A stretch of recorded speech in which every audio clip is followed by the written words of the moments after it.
नमस्कार मित्रांनो, माझे नाव ज्योतिष विचारक दीपक पंडितपणे. माझे हे चॅनल अस्ट्रो तारावरती मी आपणा सर्वांचे सहर्ष स्वागत करीत आहे. मित्रांनो, सूर्यग्रहणावरती आणि त्या विषयावरती मी याच्या आधी 3 व्हिडिओ केलेत. पहिल्या व्हिडिओमध्ये सर्वसाधारण परिणाम फलित काय होईल ते, आणि आधीचे 2 व्हिडिओमध्ये मेष पासून कर्केपर्यंत एकात आणि दुसऱ्या सिंहेपासून वृश्चिकेपर्यंत जातकांना काय परिणाम होत आहेत ते. आता ह्या व्हिडिओमध्ये आपण पाहूयात धनु राशीपासून मीन राशीच्या जातकांना काय परिणाम होतोय ते. आणि मी व्हिडिओच्या शेवटी सर्वसाधारणपणे काळजी घेण्याकरता काय उपाय केले पाहिजे ते सांगणारा पण मी व्हिडिओ बनवत आहे. तर चला पाहूयात धनु राशीपासून मीन राशी जातकांना काय फलित मिळणार आहेत ते पाहणारा व्हिडिओ. आधी पाहूयात धनु राशी. धनु राशीच्या चतुर्थ स्थानातून ग्रह पार पडत आहे. चतुर्थ स्थान हे सुखाचं, मातृचं, घराचं, वाहन, सुख, आपण ज्याला म्हणतो ना घरात गेले की बरं वाटतं आपल्याला, तसं त्याचं स्थान आहे. आणि म्हणजे नेमकं त्या स्थानात ग्रहण लागत आहे. त्यामुळे सगळ्यात पहिले तर त्या स्थानाचे तुमच्या पूर्णपणे काळजी घ्यावी लागेल तुम्हाला. मातेची तब्येतीची, मातेबरोबर संबंधाची, सुखाच्या भलत्या कल्पना ठेवायच्या नाहीत. एक तर तिथं राहू आहे आधीच, त्यामुळे सुखाविषयी काहीतरी भलत्या कल्पना ठेवायच्या नाहीत. जी रियालिटी आहे, जी परिस्थिती आहे, प्राप्त परिस्थिती, ती शांतपणे स्वीकार करायची आणि देवाला लीन होऊन राहायचं देवाच्या चरणी, की बाबा तू ठेवतोस तसं ठेव, तुझ्या जसं मनात आहे तसं कर, फक्त मला ह्या परिस्थितीतून तगून जायची शक्ती दे. कारण ऑलरेडी धनुराशी जातक आधी 7.5 पोळून निघालेले आहेत. परंतु या काळामध्ये तुम्हाला तब्येतीची काळजी घ्यायची, सुखाची वानवा थोडीशी होऊ शकेल, सुखाच्या कल्पना तुम्हाला बदलावं लागतील, काही अनपेक्षित समस्यांना देखील तुम्हाला सामोरं जाऊ लागू शकेल. सगळ्यात महत्वाचं म्हणजे या संपूर्ण कालावधीमध्ये स्पेसिफिकली 30 दिवस, 8 तारखेपासून पुढचे 30 दिवस धनुराशी जातकांनी कुणालाही उधार देऊ नये, उधार पाधारीचे व्यवहार करू नयेत. ग्रहण काळामध्ये आपल्याला कदाचित नुकसान होऊ शकतं, नुकसानच झेलावं लागेल तुम्हाला. तर त्यामुळं कसली उधारी करू नये, इन्व्हेस्टमेंट सुद्धा करू नये. इन्व्हेस्टमेंट करताना पूर्ण विचारपूर्वक करावे. आणि जर का 100 रुपये असेल तर 100 रुपयाची इन्व्हेस्टमेंट करू नये, त्यातले 10-20 रुपयाची करायची आणि बाकीचे 80, 75, 90 रुपये जे ते तसेच राखून ठेवायचे. आणि ग्रहणाचा जो कालावधी, अशुभ कालावधी म्हणजे सरासरी 30 दिवस धरून चाला, त्या 30 दिवसानंतर किंवा 15 दिवसानंतर सुद्धा तुम्ही इन्व्हेस्टमेंट करायचीच आहे तर ते करू शकता. परंतु मोठ्या इन्व्हेस्टमेंटचा विचार आता धनुराशी जातकांनी करायचा नाही, हे त्याचं मुख्य आहे. आपले बोलणं आणि आपला राग याच्यावरती कंट्रोल ठेवायचा आहे. तोलून वापून शब्द बोलायचे, तोडून बोलायचं नाही, कुणालाही रागाने बोलायचं नाही. रागावरती नियंत्रण ठेवा. तुमच्या आपका गुस्सा टाल दो, गुस्सा पी लो, हे जे हिंदीतले शब्द ते मुद्दाम वापरले. राग गिळून टाका, रागावरती नियंत्रण ठेवा. आणि चतुर्थ स्थान जे विवाहित आहेत त्यांना विवाहिक जोडीदाराकडून सुख मिळणं म्हणजेच कौटुंबिक सुख मिळणं ते. तर हे सगळ्या करता तुम्ही तुमच्या जोडीदाराबरोबरचे संबंध खराब होणार नाहीत कुठल्याही परिस्थितीत. तुमच्या वागण्यामुळं, बोलण्यामुळं, रागवण्यामुळं त्याची खबरदारी घ्यावी लागेल. कारण आत्ताचं तात्पुरतं बोलणं तुमचं जे असेल ते तुम्हाला नंतर त्याचं खूप मोठं रूप घेऊ शकेल, कदाचित घेऊ नये हीच प्रार्थना. परंतु आपण जर का काळजी घेणार असेल तर काळजी घ्या ना, सरळ सरळ, कशाला उगाच ते त्यांना बढावा द्यायचा त्या गोष्टीला. त्यामुळे धनुराशी जातकांनी ती काळजी घ्यायची की ते पूर्णपणे आपलं वागणं बोलणं नियंत्रणात ठेवायचे, रागवायचं नाही, चिडायचं नाही. पैशांचे व्यवहार करताना जपून करायचे. पैशांचे व्यवहार म्हणजे उधार कोणाला देऊ नये. इन्व्हेस्टमेंट करताना पूर्ण काळजीपूर्वक करायचे आणि जे इन्व्हेस्टमेंट करायचे त्याचे फक्त 10 ते 20% इन्व्हेस्ट करा, बाकीचे 70-80% राखून ठेवा. हे होतं धनुराशी जातकांना. त्यानंतर पुढची रास आहे मकर राशी. मकर राशीच्या 3य स्थानातून होत आहे. आता 3य स्थान जसं 6-8-12 स्थानांकरता सांगितलं होतं लाभकारक आहे, फायद्याचं आहे, तसंच मकर राशीच्या 3य स्थानातून पार पडणारं ग्रहण हे तुम्हाला मकर राशी जातकांना कदाचित मोठा फायदा देणारं होऊ शकेल. फायद्याचं आहे हे. तुमच्या आर्थिक स्थिती सुधारेल, आरोग्य चांगले राहील. जे मकर राशीचे विद्यार्थी आहेत त्यांच्याकरता हा एक प्रकारे शुभ कालावधी किंवा चांगला कालावधी होऊ शकतो. कारण त्यांचं त्यावेळेला एक प्रकारचं पराक्रम, 3य स्थान पराक्रम स्थान आहे. त्यामुळे पराक्रम, इनफॅक्ट 3य स्थानातून कुठल्याही पापग्रहाचं गोचर भ्रमण हे चांगलं मानलं जातं. त्यामुळे 3य स्थानात होणारं ग्रहण हे तुम्हाला फायद्याचं आहे, उपकारक आहे. इवन दो मकर राशीच्या जातकांना त्यांची जी काही शिकणारी मुलं आहेत त्यांच्याविषयी काही चांगल्या बातम्या कानावरती पडतील. कामाच्या ठिकाणी फायदा होऊ शकेल. कामाच्या ठिकाणी इन्क्रिमेंट होणं, प्रमोशन मिळणं, सन्मान होणं. आता नाहीतरी 31 मार्च पार पडलेलं आहे. नवीन वर्ष सुरू झालेलं आहे. बऱ्याच जणांचे सेल्स ऍक्टिव्हिटी ज्या चालू असतात त्यात ते सेल्स मीट होणं, अॅन्युअल सेल्स मीट किंवा अशाच प्रकारचे ऍक्टिव्हिटी कंपन्यांमध्ये चालू असतात. तर तिथं बऱ्याचदा ट्रॉफी दिल्या जातात कंपन्यांमध्ये. पारितोषिक वितरण केलं जातं इंटर्न कंपनीच्या कंपनीत. म्हणजे best sales performance, best performance, star performance, diamond jubilee वगैरे जे काय असे विविध नावांनी असतात ते. तर मकर राशी जातकांना सन्मान आणि प्रतिष्ठा मिळू शकते या संपूर्ण कालावधीमध्ये. या काळात कमाई पण चांगली राहणार आहे मकर राशी जातकांची. आणि त्याचबरोबर मकर राशी जातकांची गेल्या काही वर्षात, स्पेसिफिकली 2-3 वर्षात जी बचत होत नव्हती तर बचत देखील होईल. बचतीचा त्यांना फायदा मिळू शकेल. म्हणजे लॉंग टर्म इन्व्हेस्टमेंट किंवा लॉंग टर्म बचत ज्याला म्हणतो ना ती होऊ शकेल. आणि भागीदारीत जर का काही व्यवसाय करत असेल तर त्यात देखील त्यांना फायदा होईल. आता याच्या पुढची रास आहे कुंभ राशी. कुंभ राशीच्या पण काय म्हणतो त्याला ना, कुंभ राशीच्या द्वितीय स्थानातून होत आहे. द्वितीय स्थान हे तुमच्या वाचेचं आहे, तोंडाचं आहे, बोलण्याचं आहे, चवीचं आहे.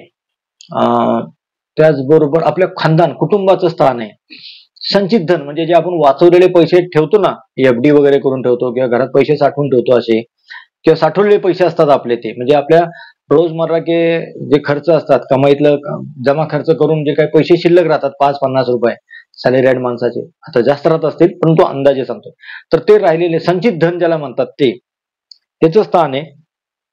आणि द्वितीय स्थानातून पार पडणार हे पहिलं सूर्यग्रहण तुम्हाला निश्चितपणे खाण्यावरती नियंत्रण ठेवणे आणि बोलण्यावरती नियंत्रण ठेवणे हे नियम पाळायला लावणार आहे. मेहनत कराल तितके फळ तुम्हाला मिळणार आहे. मेहनतीचं फळ तुम्हाला मिळेल. आधी कसं होत होतं, कदाचित काही वेळेला आपण मेहनत करत होतो परंतु त्या मेहनतीच्या नुसार, मेहनतीच्या रूपात किंवा आपण म्हणतो त्या प्रपोर्शन मध्ये तुम्हाला त्याचे बेनिफिट्स मिळत नव्हते, फलं मिळत नव्हती. पण आता ते मिळेल. कामाच्या ठिकाणी तुमच्या कामाचं कौतुक देखील होईल. आणि परंतु जसं मकर राशीला अप्रिसिएशन मिळताना पारितोषिक मिळणं, सन्मान मिळणं, प्रतिष्ठा मिळणं असं होईल, तसं तुम्हाला कुंभ राशीच्या जातकांना होणार नाहीये.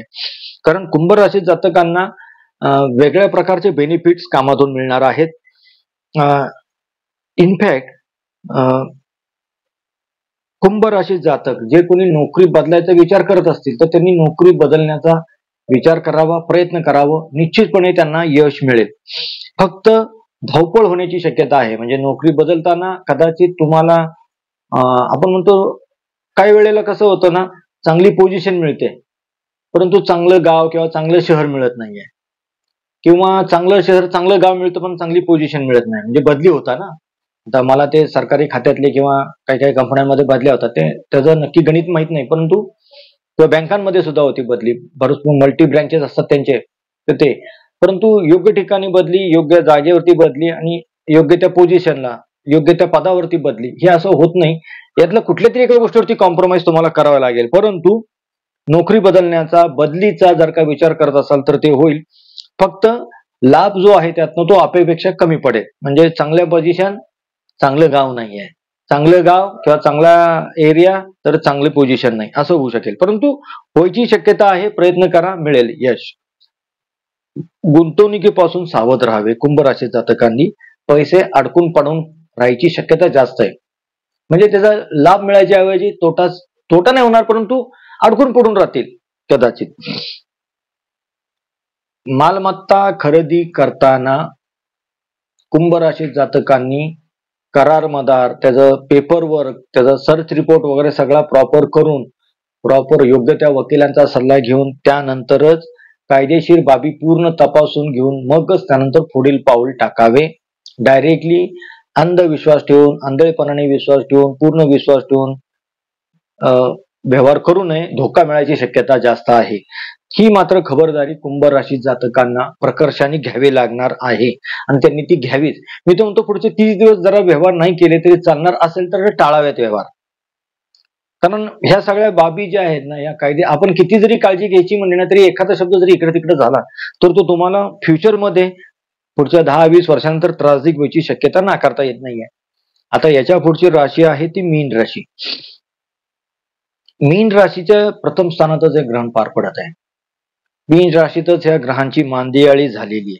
म्हणजे जर का त्या दिवशी पाहिलं तर शुक्र, राहू, सूर्य, चंद्र इतके सारे ग्रह, 5-5 ग्रह एकाच दिवशी एका राशीमध्ये येणार आहेत. विचार करा तुम्ही काय कंडिशन असेल त्यावेळेला. ओके. मीन राशीत जातकांकरता हे तसं म्हणायला गेलं तर बऱ्यापैकी सूर्यग्रहण शुभ परिणाम सुद्धा घेऊन येणार आहे.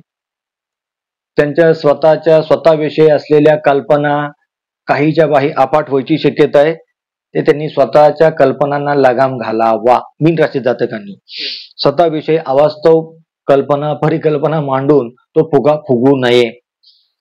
कारण राहू आहे, त्यातून पुन्हा सूर्याला ग्रहण लागतंय, त्यामुळं तुमच्या स्वतःविषयीच्या अवास्तव कल्पना हे फुलवणार आहे. काही काही बाबतीत तुम्हाला पूर्णपणे सावधानता बाळगावी लागणार आहे. आर्थिक नुकसान आर्थिक बाबतीत करावं लागेल. सगळ्यात महत्वाचं, मीन राशी जातकांनी वाहन चालवताना खबरदारी घ्यावी. त्याचबरोबर आपण काय म्हणतो ना, खर्च करताना, पैसे खर्च करताना योग्य त्या ठिकाणी योग्य तितकेच पैसे खर्च करावेत. गरज नसताना ते खर्च करू नयेत. कारण कुठलं तरी जुनं काहीतरी लफडं उभं राहतं, निपटून येतं ते, आणि नवीन खर्च दोन्ही एकत्र येऊन तुम्हाला ते इतकं गोट्यात आणू शकतं. लक्षात ठेवा, पुन्हा एकदा सांगतो, जुने कुठले तरी पेंडिंग ठेवलेले खर्च आणि आता नवीन उभे राहिलेले खर्च हे दोन्ही एकत्रित होऊन तुम्हाला काहीतरी आणखीन भलत्याच खर्चात पाडू शकतात. त्यामुळे पैसे खर्च करताना पूर्ण खबरदारी घेऊन खर्च करावेत. तेवढी जर का एक गोष्ट सोडली तर हे सूर्यग्रहण मीन राशीच्या जातकांना बऱ्यापैकी सवलत देणार, आपण म्हणतो ना अतिशुभ फलदायी जरी नसलं तरी एक प्रकारचं उपकारक किंवा बऱ्यापैकी रिलॅक्स करणार असं हे ग्रहण घडणार आहे. सगळ्यात महत्वाचं आहे, जुने कुठले काही तुमचे कोर्ट केसेस किंवा आपण काय म्हणतो त्याला पेंडिंग इश्यूज असतील किंवा आपण जे टाळत आलो होते इतक्या दिवस, ते बघू करू नंतर, ते अचानकपणे डोक्यावरती काढायची शक्यता आहे. तर त्यामुळे त्याविषयी खबरदारी घ्यावी. तर मित्रांनो, हे आपण असं पाहिले 12च्या 12 राशीच्या जातकांना मिळणार सूर्यग्रहणाचं सर्वसाधारण राशी गणिक, प्रत्येक राशी जातकांना काय फळ मिळणार आहे ते. आता पाहूयात उपाय. सर्वसाधारण उपाय म्हणाल तर पहिलं म्हणजे सूर्याला ग्रहण लागतंय, त्यामुळं तांब्या जो येतो लोटा, त्यामध्ये कुंकू, लाल फूल आणि अक्षता टाकून सूर्याला अर्घ्य द्यावे. सूर्य गायत्री मंत्राची उपासना करावी. हे 3 उपाय पुढचे 30 दिवस 8 तारखेपासून सर्व राशीच्या सरसकट सर्व राशी जातकांनी करावेत. कुठली रास असू द्यात, सरसकट सर्व राशी जातकांनी करावेत. निश्चितपणे सूर्यग्रहणाचा जो काही त्रास होणार आहे किंवा अशुभ फलित मिळणार आहेत त्याच्यामध्ये कमी येऊ शकेल किंवा ही उपासना तुम्हाला उपकारक राहू शकेल. तर मित्रांनो, हे असं होतं 12 राशी जातकांना मिळणारं फलित. आशा करतो की माझा हा व्हिडिओ आपल्या पसंतीस आला असेल तर कृपा करून आपल्या मित्रपरिजनांना लाईक करायला सांगा. तुम्ही देखील माझ्या ह्या व्हिडिओला जास्तीत जास्त लाईक करून सबस्क्राईब करा आणि आपल्या मित्रपरिचितांबरोबर माझा हा व्हिडिओ शेअर करावा. धन्यवाद. मित्रांनो, आपण आतापर्यंत पाहिलं की काय परिणाम होणार आहे ह्या सूर्यग्रहणाचा. तर याचे उपाय काय, तर एक सर्वसाधारण उपाय सांगतो. ग्रहण हे सूर्याला लागणार आहे, त्यामुळं तांब्याचा लोटा घेऊन त्यामध्ये जल घेऊन पाण्याने पूर्ण तांब्या भरून घ्यायचा. त्यात चिमूटभर किंवा कुंकू टाकायचं, अक्षता टाकायच्या, लाल फूल टाकायचं आणि त्याचं अर्घ्य पुढचे 30 दिवस सूर्याला द्या. सरसकट सगळे 12च्या 12 राशीचे जातक हा उपाय करू शकतात.